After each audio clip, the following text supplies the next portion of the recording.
In the fourth lesson of this module, let's travel back in time once again for a better understanding of the body, but now from a different perspective. Millions of years ago, the body was the most important tool for survival. Humans used to go hunting every day, and if they were not fit enough, they couldn't catch any prey. Thus, their chances of survival diminished, and they eventually died. The natural selection guaranteed that only the people with healthy, strong, and flexible bodies stayed alive and made children. But in the process of human evolution, the mind became the preferred tool of survival over time. The phenomena of advanced communication, speech, writing, planning, using tools, logical thinking, and forecasting the future helped humanity rise above the animal kingdom. Instead of using more of our muscles, we started using more of our brains. Nowadays, from the point of view of survival, it is much more important to have a healthy mind than to have a healthy body. Thus, the body was forced in the background, and now it is simply optional and not obligatory to develop it.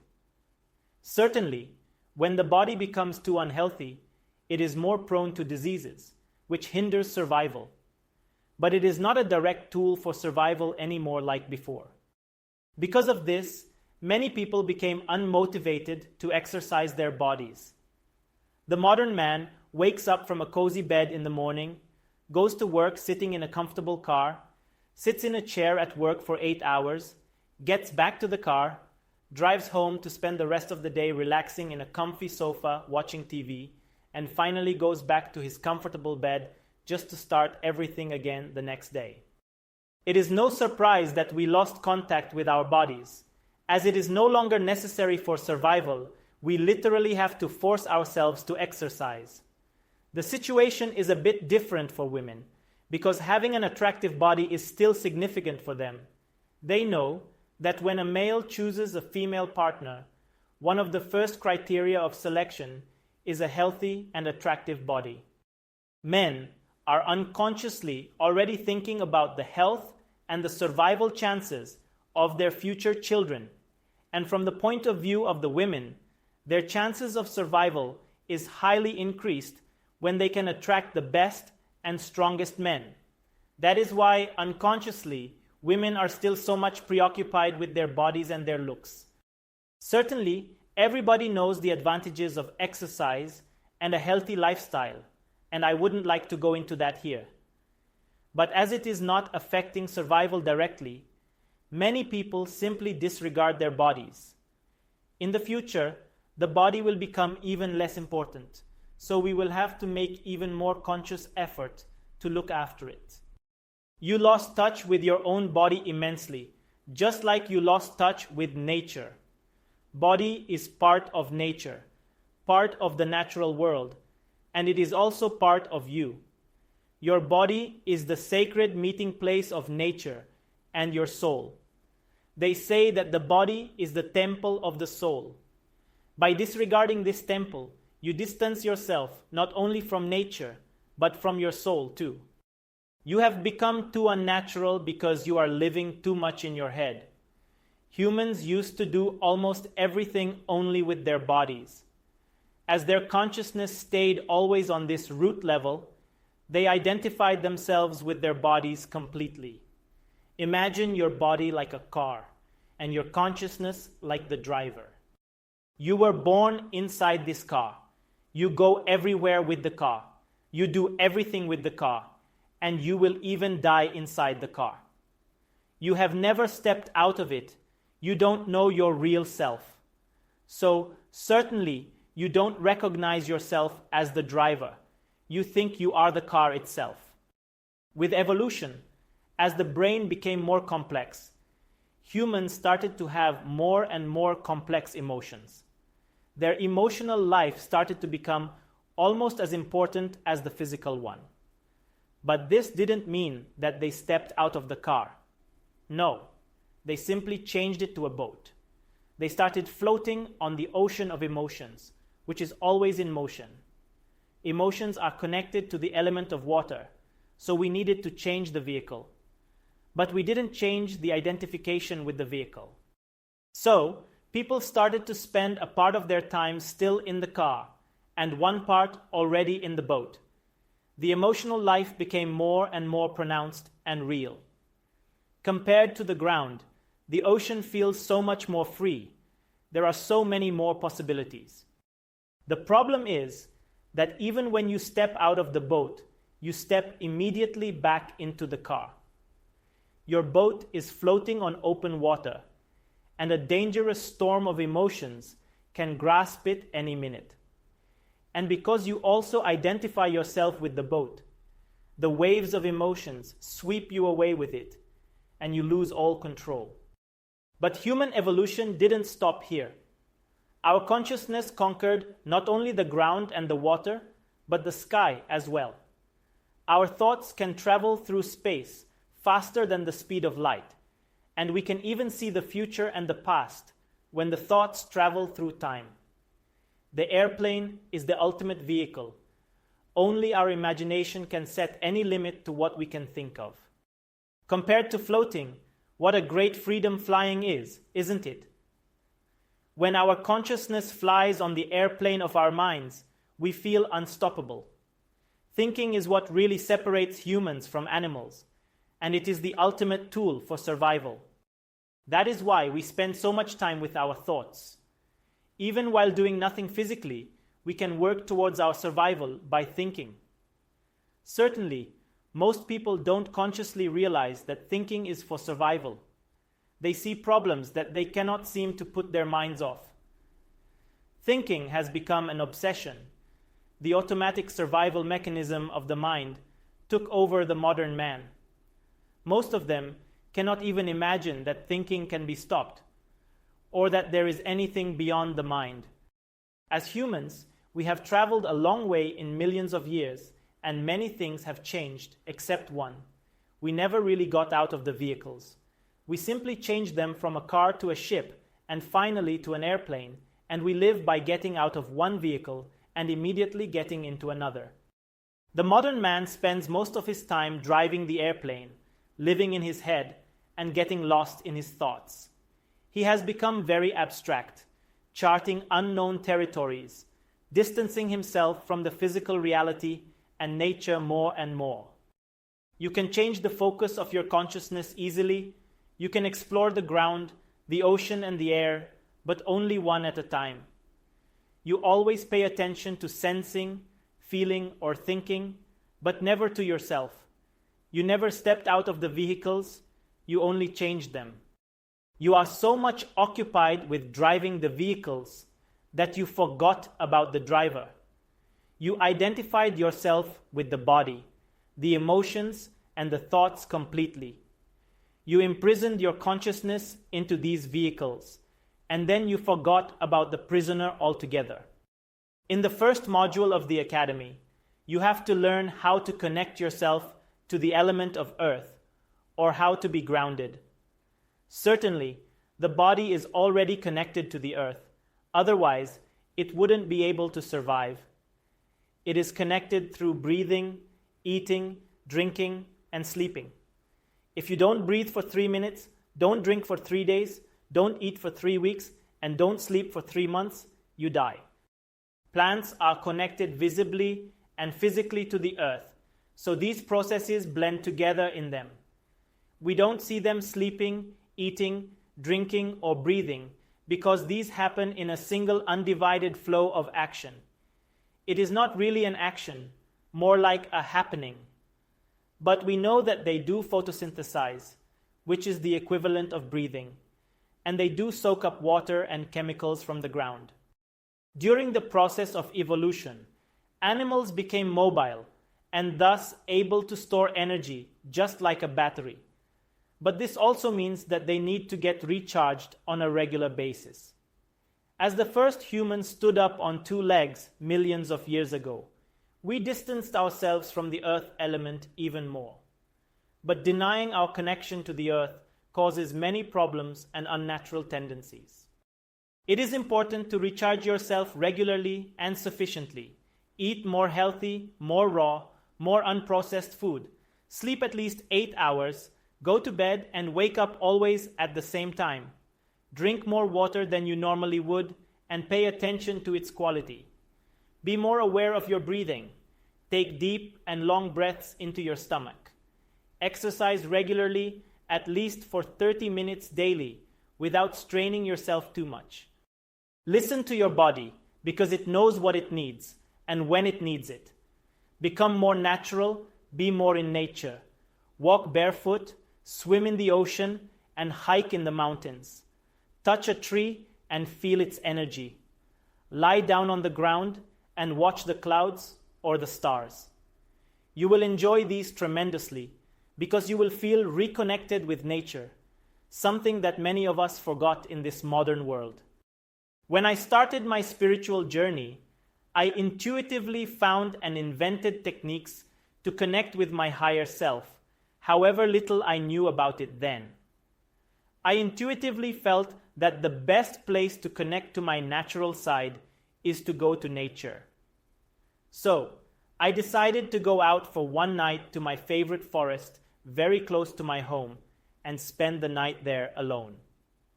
I wanted to reconnect myself to the 4 elements on a deep level, and this became one of my first spiritual experiences. I created the 4 elements ritual that helped me tremendously to understand some basic connections in life. I also realized that we unconsciously try to connect with these elements all the time and try to balance them in our lives. Life grows naturally when all the 4 elements are in perfect harmony. Every plant, animal, and human needs these elements to support life physically and psychologically as well. I highly suggest you to also do this ritual early in your spiritual journey and pay attention to the balance of the 4 elements in your everyday life. I am giving you a detailed instruction below on how to do it. As this ritual is about reconnecting with nature, it is best to do it in nature among natural elements. Besides, it is very important to be alone because you need to pay attention to what is happening at the moment. Here, I am giving you the most extreme version, but feel free to alter it to your circumstances or personal liking. If there is no forest around, do it in the garden. If you don't find any lake, the pool will do. If the cave is missing, just use a darkened room.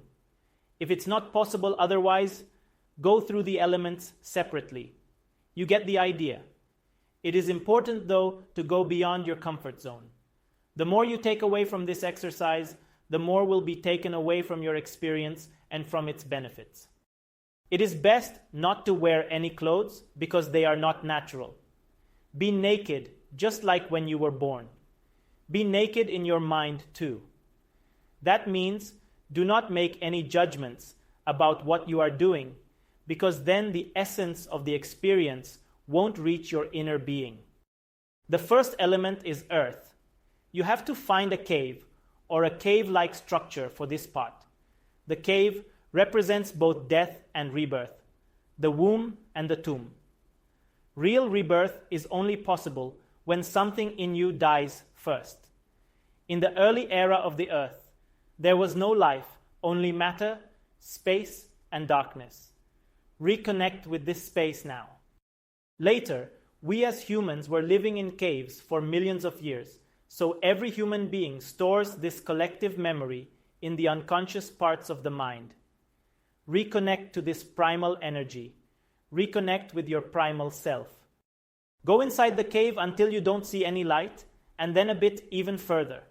Do not bring anything with you, not even a flashlight. You have to be in total darkness for this. Forget that there is an exit. Forget about the world outside. For now, this is all that exists. Embrace the darkness. Reconnect with the primary sense, the sense of touch. Touch the cave not only with your hand, but with the whole body. Hug the rocks. Try to feel their texture. Cover your body with earth. Become the earth itself. Lie down on the ground and experience gravity as it is pulling you towards the center of the earth. Inside the cave, feel the coldness, lifelessness, darkness, and death. Continue to keep your attention on your body. There should be complete darkness and silence to close out all other senses. If it is not possible otherwise, you can plug your ears and put on an eye mask. Concentrate on sensing your body from outside and inside. First, focus on the outer parts of your body. Move your attention to your fingers, as they have the most sensitivity to touch. Feel your body pushing to the ground. Observe the effect of gravity. Feel as the earth is pulling the body to itself. In reality, the body is part of the earth. It belongs to nature. When you die, the earth and the elements in your body will blend together once again. When you can experience this, you will also observe another opposite force. The sky is pulling your consciousness upwards to itself. Consciousness belongs to the sky, and when you die, you will blend into the universal consciousness. In your current human form, you unite the energies of the earth and the sky in yourself. Combine them in one unity. Now, move your attention inside your body. Observe your breathing, your heart beating, and other bodily sensations like pushing, pulling, itching, aching, or anything else. Pay attention to the separate parts of your body, one by one, starting with your feet. What do you feel in each part? After you reach the top of your head, observe your body all at once as one living unity. If you observe your body and you move your body, you cannot be your body. Who or what is it that observes the body inside and outside? Who moves this body? Who are you inside this body? After a minute, sit up and look at yourself. However, you won't see anything because there is complete darkness. Look at your hands. Look at your feet. Where are they now? Do they really exist, or are you just too much used to their sight? Do you think you are really your body now? Where is your body now? Where are the borders of your body now? Does your body have borders? What is the only thing now that is left in the darkness? When you feel it is time to leave, time to be reborn, wake up. Imagine how it will feel like to be out in the world once again, how it will feel like to be reborn, how it will feel like to see light again. Now, carefully go out of the cave. After the darkness, you see light differently. In your mind, you connect it with life, and you value it even more than before. Stand there as if you have just been born, naked and dirty, but with fresh and innocent eyes. The second element is water, and the scene is a lake, a river, or a fountain. After your rebirth, it is time to clean the dirt from yourself. Clean your body and your soul at the same time. Let this be a baptism, even if you already had one. But this time it is conscious because you are doing it to yourself. The element of water is related to tasting.